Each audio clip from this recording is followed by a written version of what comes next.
All right. What's up, good people? Well, so good. Today, I'm going to share how to cure panic attacks permanently, or at least what has worked for me. Everybody is different, but I do think that some of my tips that I'm about to share on how to stop anxiety attacks quickly will be helpful to you. Man, did you ever try this stuff?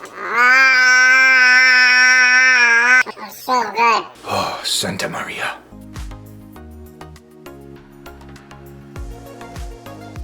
So I previously made a video on my top tips on how to stop having an anxiety attack, which I will link for you, but in this video, I want to discuss how to stop having anxiety by building daily habits that you can use to cure anxiety attacks now, and hopefully prevent them in the future. Get in!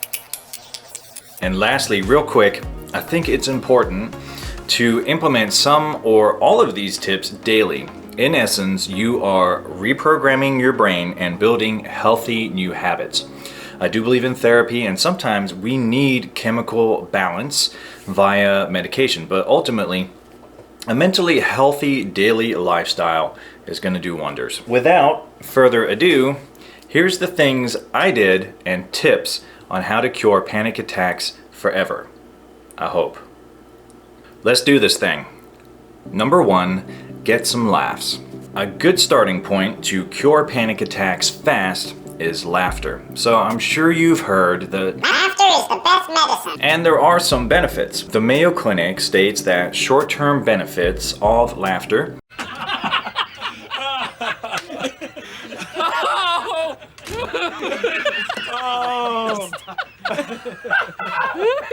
can include activating and relieving our stress response, and long-term benefits can include lowering blood pressure, improving your immune system, reducing pain, and increase the sense of personal satisfaction and your ability to deal with difficult situations. And it reduces stress hormones and releases endorphins.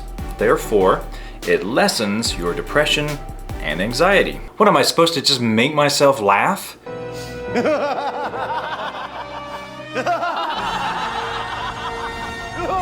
No. So here's what you do. Pick a stand-up comedian that always makes you laugh or happy, and pick a I'm alive. What's in this stuff? Pick a stand-up comedian that always makes you laugh or happy, or pick a TV show that you really enjoy watching. I want that to be the first thing you watch in the morning. In fact, as an added bonus, see if you can watch nothing but happy or funny shows for a week straight, or when you are consuming media. So I started with a YouTube channel called Dry Bar Comedy. I make my morning coffee, I sit down to eat breakfast, and I would watch a stand-up comedian that made me laugh, or a show like The Office. I declare bankruptcy! That was guaranteed to make me feel happy or even laugh out loud. Give it a shot. Number 2, journaling. I know. You've heard that journaling your feelings is good for your anxiety and your emotions. Who gives a crap? But give me a chance here, because I want to give you some insight, maybe from a different perspective. I have done a fair share of therapy and cognitive behavioral therapy over the years, and when I was told to start journaling, I absolutely did not want to. No way. But here's the thing. What therapists often forget to tell you is this. By journaling, you are checking in with yourself. You are taking the time to step back and ask yourself, how am I doing? How is my anxiety? Is my plate feeling overwhelmed? Anxiety tends to sneak up on you. Sometimes the body is ahead of the mind and starts to shut down before you even register you're having anxiety or a panic attack. So if you are journaling and checking in with yourself daily, you begin to be able to measure where you are in your anxiety, preventing any mental overload. So journaling also helps you stay grounded in the present and mindful of your current position in life, and this in itself is also incredibly helpful. But what happens over time is you get to where you don't need to journal anymore. You build this mental habit of checking in with yourself, self-dialoguing and analyzing how you are doing given a normal day or a stressful situation. So as soon as you can, for 5 minutes a day, write as though you are going to throw it away or no one will ever read it. What are you stressed about? What are you happy about? Are you feeling good, edgy, hungry? Yeah, you do. I did not want to do this when I did it, but it really makes a huge difference because not only does it force you to slow down and take the time to check in with yourself, but you are being mindful, present, and building very strong positive mental habits that are anti-anxiety. Number 3, read.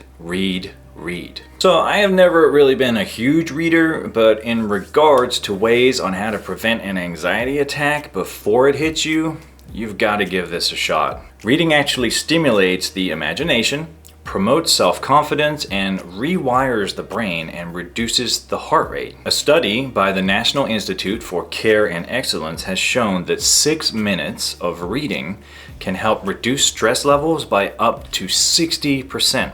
That's 68% better than listening to music, and 100% better than drinking tea, and 300% better than going for a walk. So I would suggest you use physical books and not a digital screen.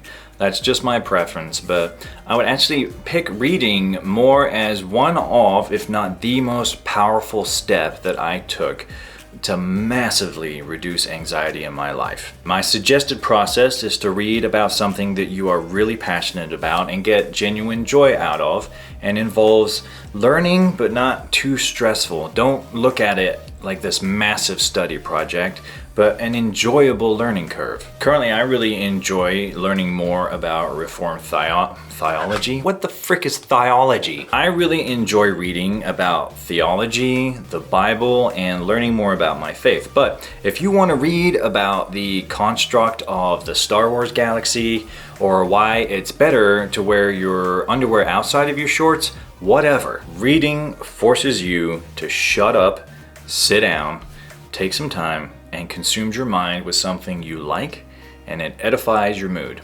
That stupid anxiety voice doesn't have a chance to scream oppressive lies to you when your mind is too consumed with relaxing, maybe enjoy a cup of coffee, and reading an awesome book about the history of shoes or why English food tastes like boogers. Don't worry, I was born in England, so I can say that. Also, you are most likely aware that getting sufficient sleep is crucial to reducing anxiety. And if you read a book rather than your phone whilst in bed and settling down, I think you'll find that you will fall asleep a lot easier. So, win-win. Give it a shot. What do you love to think about? Get a book about it. Get off the phone screen and read, breathe, and enjoy. It's really, really powerful. Number 4, meditation. I know you've probably heard this one too, but in 2018, the Wake Forest Baptist Medical Center actually performed tests to see how meditation affected anxiety, and they used MRIs to track this data and found that meditation dramatically reduced anxiety for each subject in every session. And the brain imaging found that anxiety relief specifically occurred in areas of the brain that help control worry. Meditation-related activation of key areas of the brain directly contributed to anxiety relief. And surprisingly, in my own experience, it absolutely works. But here is how I did it. I would recommend using an application like Abide, which is what I used, and no, I'm not sponsored by them, but use it to direct your meditation. In fact, I found the meditations on their YouTube channel are actually way better than the paid meditations you find within the mobile app. If you want to give meditation a shot, do it one of 2 ways. Firstly, get outside, take a nice stroll, and sit somewhere peaceful and safe with your headphones on. Maybe do some triangle breathing or deep breathing exercises and listen to a directed meditation. The other method I'm thinking of is that many of you may say, I don't have time to go meditate. I went through a phase of my life when I would just slip on my headphones and I would listen to a meditation in bed as I was going to sleep. Sometimes I'd listen to 2 or 3, and there are so many different kinds of meditations out there that are straightforward breathing control meditations, or some that actually tell stories. This would often help me drift off to sleep. Number 5, happy gratitude. In 2013, the Sapienza University of Rome found in a study of how gratitude affects anxiety that gratitude is connected to a less critical, less punishing, and more compassionate relationship with the self. So this one is kind of fun, and I want you to make it super easy and simple. You don't have to write down the list, but you can. You don't have to just do 5 examples. You can do more by all means. As soon as you've had breakfast, I want you to make 2 mental lists, or you can write down each list, whichever is most fun and less stressful. In list number 1, 5 things you are really thankful for, and sometimes make them really small and silly. I'm so thankful for ducks. I'm so thankful for my family. I'm so thankful for that Velcro that you see on some sneakers. How convenient is that? I am so thankful for gummy bears. Oh, that's really gross. List number 2 is 5 things that make you happy. Farting, eating, dancing, fresh air, fashion, and so on. Have fun with it. Number 6, thought replacement. So the last tip I have on how to cure my anxiety disorder, and one of the steps I took, is another brain retraining exercise that is pretty fun, maybe a bit challenging at first, but before you know it, your brain will take over and become a much more positive processor rather than feeling like an anxious one that's trying to kill you. So here's your homework. Any, and I mean any, negative thought that you have, immediately replace it with a positive one.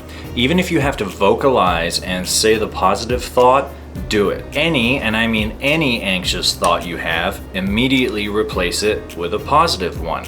Let me give you a real life example from my experience. Traffic just gets under my skin, man. I am such a jerk that traffic would just annoy me, and I would sit there, and this is so bad, I hate to tell you, but I'd sit there and think, these people all left at the perfect time to get in my way. What an egotistical tool bag. So when I would get in traffic, I'd get agitated, and so I'd have to take that conscious step and replace that thought with, it's beautiful outside and I like driving my truck. This is nice. I didn't believe it the first few times, and I had to consciously make that step, but this actually happened after a short time. I think about a week or so, I was in traffic and I didn't even have the mental time to think anything negative. My brain immediately went to, well, this is just more time I get to enjoy my truck and the sunshine. It really does work. It just takes a little bit of effort. All right, people, I really do hope that some of these tips can help you get on the path to reducing and eradicating the anxiety in your life. Thank you so much for watching my video, and if you have any thoughts you'd like me to address, please leave a comment. I love you, God bless you, and it looks like I need more gummy bears. So I'll catch up with you next time. See you later.